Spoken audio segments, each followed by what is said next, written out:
পারপিপুর international tank. এই ট্যাঙ্কের সাথে যে ফিল্টারটা ফ্রি দেওয়া হয়, এই ফিল্টারটা কিভাবে কানেক্ট করা হয় সেটা এই ভিডিওতে দেখাবো। এটা দুটি এফটিএ দ্বারা কানেক্ট করা হয়। ওপরে একটা এফটিএ লাগে এবং নিচে একটা এফটিএ লাগে।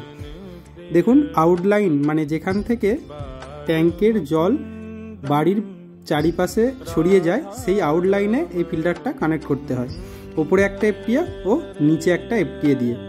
আর একটা জিনিস বন্ধুরা বলে রাখি, এই ফিল্টারটা যখন আপনারা কানেক্ট করবেন তখন যে আউটলাইন সেটা কিন্তু একটু বেশি পাইপ দিয়ে করার চেষ্টা করবেন।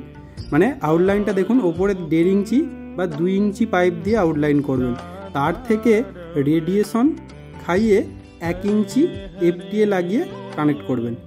এতে করে কি হয়, ওপর থেকে যখন জলটা আসে ফিল্টারের জন্য জলটার ফ্লোটা একটু কম হয়, কিন্তু যদি আপনি 2 ইঞ্চি বা 1.5 ইঞ্চি পাইপ থেকে রেডিয়েশন দিয়ে 1 ইঞ্চিতে কানেক্ট করেন তাহলে কিন্তু জলের ফ্লোটা সমান থাকবে।